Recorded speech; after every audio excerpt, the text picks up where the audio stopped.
Hello, and welcome to A Bird's Eye View. In this series, we'll be discussing everything school bus related from the perspective of a leading school bus manufacturer. I'm Brad Beauchamp, Alternative Fuels Manager at Bluebird. I'm Steve Whaley, Business Development at Bluebird. We're going to discuss my favorite topic, all things propane this season.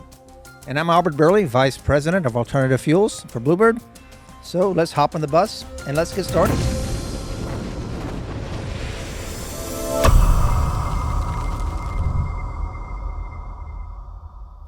Welcome to A Bird's Eye View, and this episode is about propane technology. And I have an expert here, Ryan Zick, who is with ROUSH CleanTech, and let's talk a little bit about propane and technology, Ryan. That sounds awesome.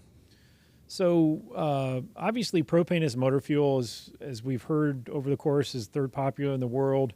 As it relates to technology, propane of a long time ago powering equipment versus propane of today is very different. Is that a fair statement? Absolutely. Yeah, it's changed quite a bit. I mean, the fuel itself has stayed the same, but the way we use it for vehicle technology has changed pretty drastically. And the core of that goes back to using it in the engine as a vapor state or having it as a liquid as far throughout the process as you possibly can. And that's been the big shift. No different than, gasoline went from a carbureted design to fuel injection design, right? We've had the same kind of technology shifts on the propane side. So now we've got propane that really acts the same as gasoline. Is that what you're telling me as far as how it works and performs? Very similar, very similar. And as you go back, right, and we think about the vapor systems of yesteryear, if you have experience, you're old enough to have driven a carbureted vehicle, you might also remember them being a little bit more temperamental than modern day gasoline fuel injection. Right now, we don't even think about it. We just turn the key and it starts up and away we go, right? It wasn't the case back with that older technology, and propane's really made that same step toward reliability and ease of use and all that good stuff that we expect out of a car today. I can certainly relate to the days when we had carburetors and then the days when I've even driven vapor systems in the days of old. And you're right, modern propane and the system that ROUSH provides, you pretty much turn the key and drive the vehicle like you would a regular gasoline vehicle. Yeah, and that difference that we have, I think we still see that a lot in the field. There's apprehension because there are still a lot of people out there that have the experiences that you've had but haven't had the modern experience with it. So we still get the questions of, hey, is propane still less, powerful than gasoline, or does it still run hot? Am I still going to have this issue, that issue? Will I have trouble starting in the cold? And a lot of those all tie back to just the general system design of a vapor system of, yesteryear. That's perfect. And actually, I'm one that actually has fond memories of the vapor years, believe it or not. Propane was, at one time in the 70s when oil prices had gone crazy, propane was one of the systems that people adopted. And once you learned how to do it and use it, it was pretty good. But it sounds like liquid injection is hugely and far and away much more reliable and easy to use. Yeah, you flip it totally on its head, right? So with the vapor system, the colder it got out, the less fuel pressure you had. So that's really where the temperamentalness and the nature of it came from. And then now using a liquid system, all of a sudden we've got so much cold resilience it would outstart diesel or even gasoline if it came down to it, and it got that extremely cold out. Definitely at 40 degrees below zero, which is sometimes happens in the wintertime, propane can still provide, can it, in these systems? Yeah, I think, we've had some really cold weather customers send us videos, case studies, right, that type of thing of, hey, here's how cold it is. We're going to start. We don't even have school today. We're going to start the buses, though, anyway. And we've really come back to the conclusion that likely your batteries would be the weak point before the fuel was. If you got the electrical there to start it, the fuel's going to start. So let's talk about technology in general, right? This is something that liquid propane injection, that's like fuel injection, has added dimensions to propane it didn't have before. Is it technology that's really hard to understand? No, it's purposefully designed to mirror, its cousin or brother, gasoline.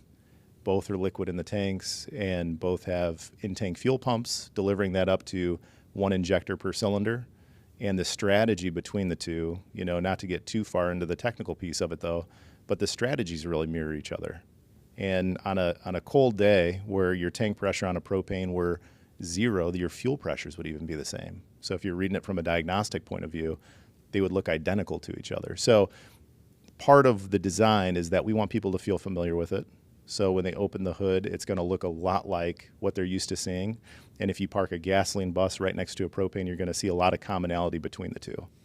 So from a repair standpoint, for a contractor or school district that either does their own repairs or has a local shop do those repairs, how easy is it for them to learn this propane-powered vehicle versus, let's say, a diesel vehicle? Well, especially if you compare it to a diesel vehicle, the diesel is really the technology right now that is changing under our feet, right? As regulation comes in, that after treatment system and their fuel injection strategy is going to have to change rapidly. And it has, right? We've seen, the diesel of yesterday look very different than today, and that'll look very different from tomorrow. So I think the baseline of education a diesel tech needs is constantly changing and in flux. We've been lucky enough to be a little bit more stable. Our system, our strategy has looked the same virtually since we launched with, the Bluebird ROUSH program back in 2012. We've had an engine change, but the overall architecture and strategy remains very similar to when we launched.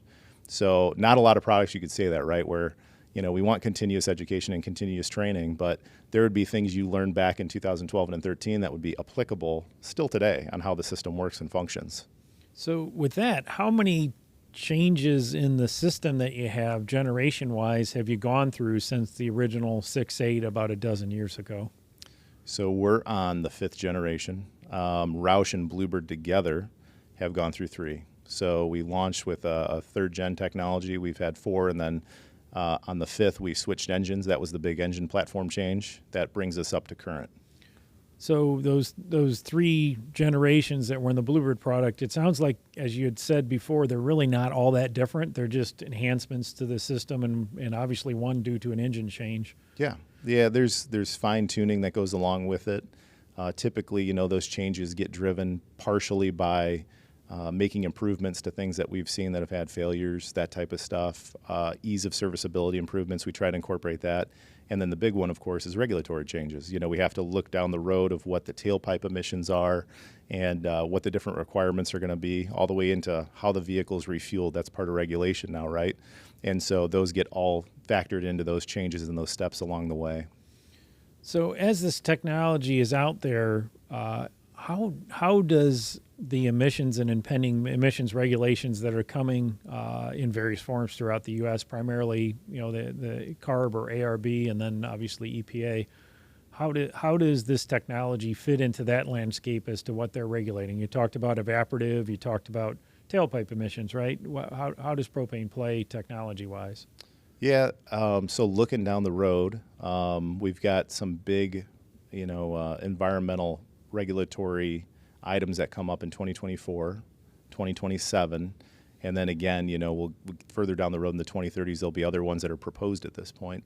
So when you look at what's coming in 2024, CARB states are mainly impacted, but that's important. There's quite a few CARB states in this weight class, and we look at the main focus of that being a reduction in NOx. That's one of the more challenging pieces to it. And then in 2027, again, whether you're EPA or CARB, there'll be another stair step down for NOx specifically. And NOx is the one that a lot of people in the school bus industry remember from, the Volkswagen scandal. And there's a settlement that funded some new school buses out of it. So EPA and CARB have been focused on that. NOx is important because it's not only bad for the environment, but it's bad for humans to breathe, right? We've got school children on board. So they want to get that down to a very low level. So just to give you an idea of where we are today, the requirement is 0.2. And where we're going to be headed for 2027 is 0.035. So that's the standard that'll be in place for it. So we're already down, we've already squeezed that down to a pretty low level. There's a lot of technology in place on a diesel bus to get to that federal level now. Well, now we're going to be climbing down to a, fraction of that. Now, on the propane side, we're pretty fortunate. Today, we certify our product to 0.02 grams per brake horsepower hour of NOx. So we're certified to a level that's actually below what the requirement for 2027 will be. Actually, 1/10 of what the allowed level is currently, isn't it? Yeah, extremely low. And the other cool part of that is that by being that far ahead, now there's other parts of the regulation, but that's a big piece to get to. We're able to do that without a lot of after treatment. It's a catalytic converter, 3 O2 sensors, and the calibration along with a very clean fuel starting and a clean burning fuel, propane, and we're able to get there. So we're not shifting the burden of clean, emissions back onto the fleet to maintain and work on and, have filters and traps and all that stuff that they have to service and maintain. So powering a Bluebird bus down the road with propane, you had mentioned there were 2 engine generations. Technology-wise, walk me through the 6.8 to the 7.3, what some of the differences are when it's running propane, and how that generational change with that engine technology-wise plays out in the school bus world. Yeah, so we started this when Ford was using the 6.8-liter V10. That had been an engine in their medium-duty offering for years and years and years, and they finally sunsetted that engine, and the replacement for it, usually what you see is that things only get ever more complicated, and, a refreshing piece of this is that the engine really got simpler.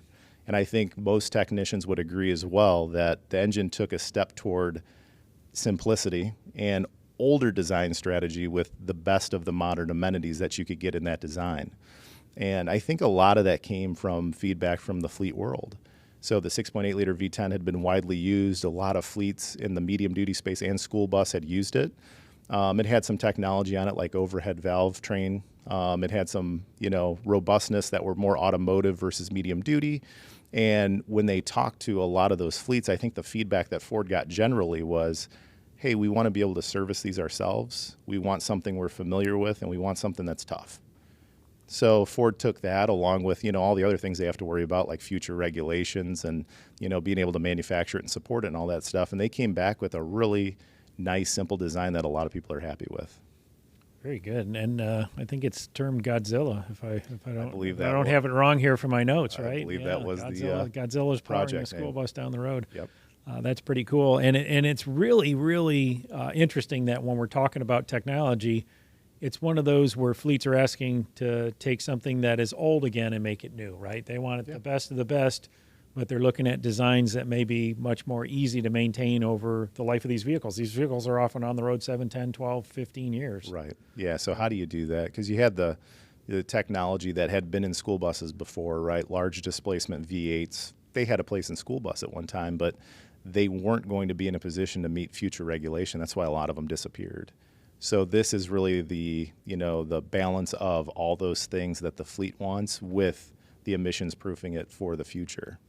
So as it relates to, let's do the comparison to diesel right now. A diesel-powered bus and the exact same spec of the bus with a propane powertrain, what considerations do I have to make on that bus? Are there sacrifices? Are there things I can't have? What are we looking at as far as that goes with the bus side of it?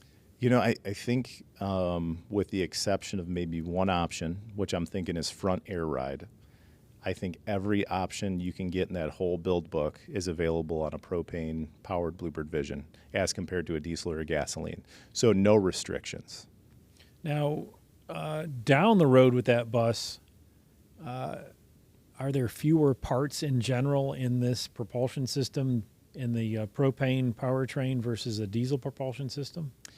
Yeah, I mean, that's really one of the biggest, selling features. I think that a lot of fleet technicians feel overwhelmed by how much they have to service and support and be responsible for on a modern diesel.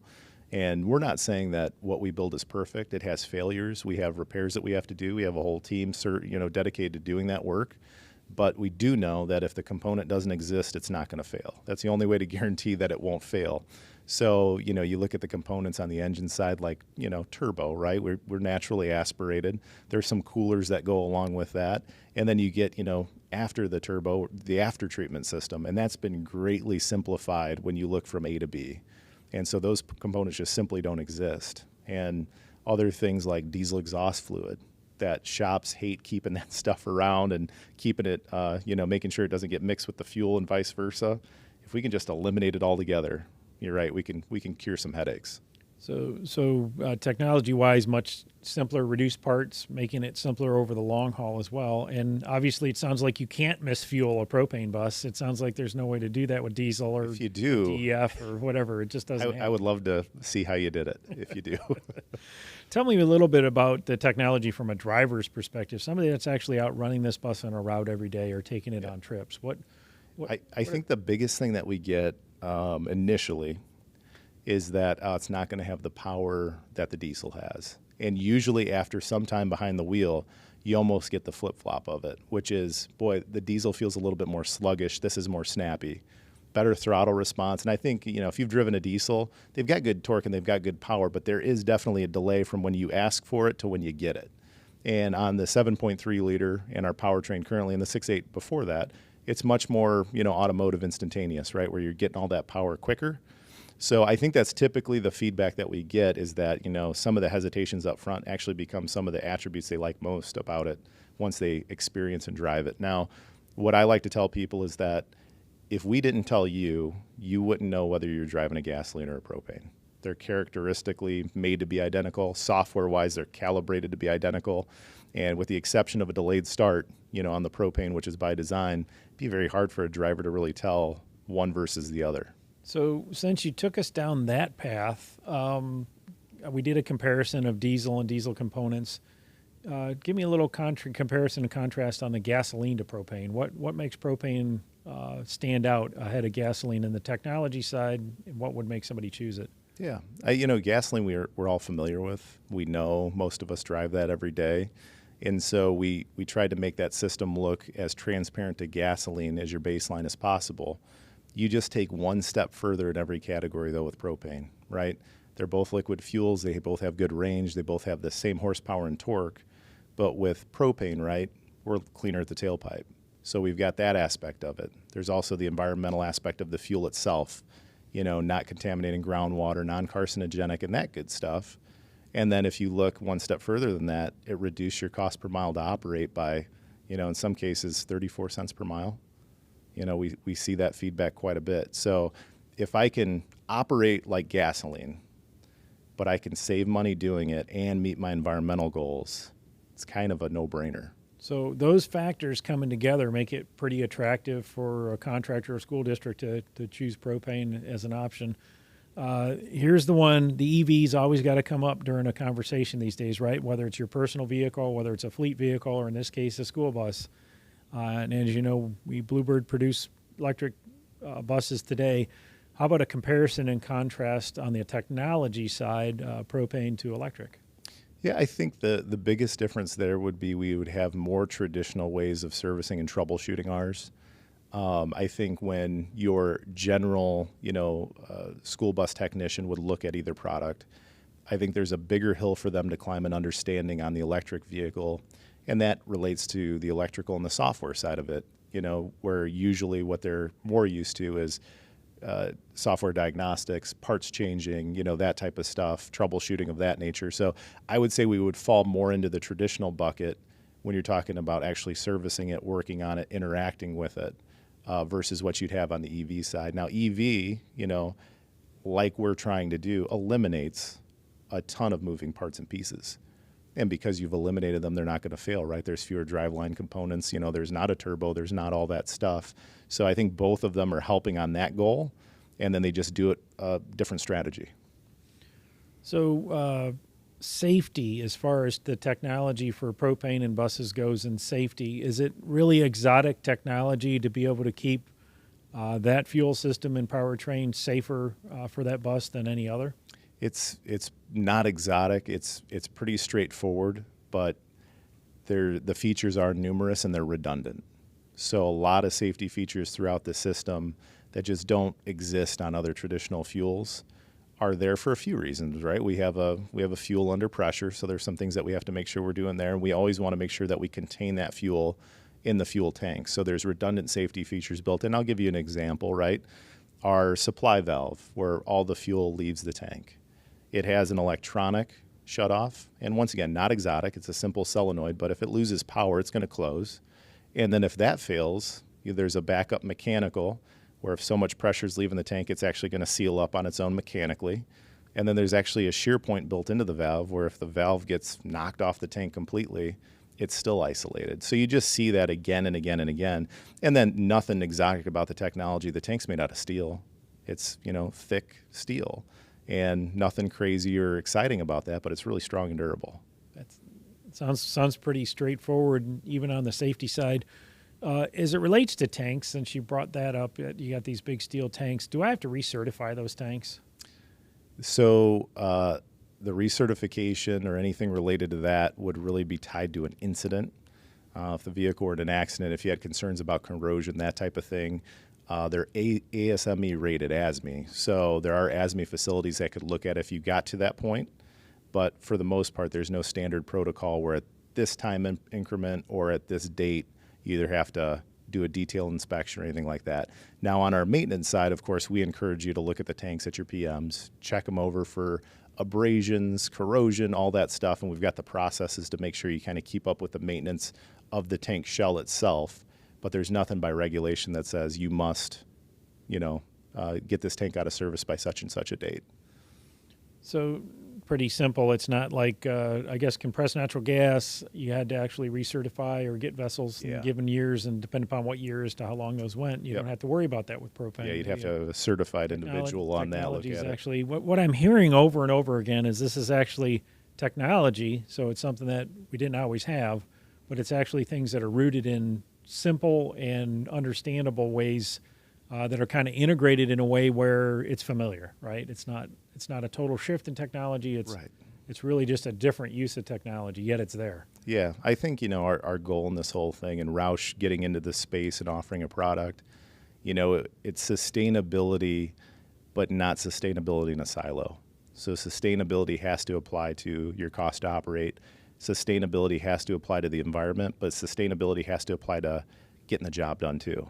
So we have to be able to do all those things well. And if we can, then, we can hope to enjoy the success we've had, which is, our customers buying again and again and this word spreading, right? And them telling their friends and colleagues, hey, try this, it really works. So it seems like propane itself has had a good run with the Roush and Bluebird relationship. When you look at what's gone on during that time and you look at the other fuels and technologies that have come out, is there what would really be a downside of it versus like gasoline, compressed natural gas, electric, or diesel? What is there? It honestly sounds like there's no downside. Is there a downside to it? Yeah, I mean, the only downside of it would be the small learning curves that you'd have of trying something new. That seems to be the biggest thing. Is just we haven't looked at it. We didn't think it was for us, and at that point, it's just a matter of education, right? Okay, you don't, and that's understandable. Propane vehicles aren't on every corner, so you or I interacting with it outside of this industry is less likely, right? So you get into this point of, all right, we got some education to do, but once we've got that, a lot of people call it, clean gasoline. A lot of our fleets that have operated for a while, they're like, this is easy, right? So there's a little bit of a hurdle with refueling, right? It's mirrors, gasoline or diesel, but yeah, there's a little bit more to it, but not much. Very simple. There's just little things that you climb over, but most of that's just the educational process. Ryan, thanks for sharing all that knowledge on the technology of propane. I mean, summarizing and listening to you, it's actually easier than a lot of the other technologies that are out there that are even well seated, right? So really appreciate you sharing your knowledge. And that's a bird's eye view of propane technology.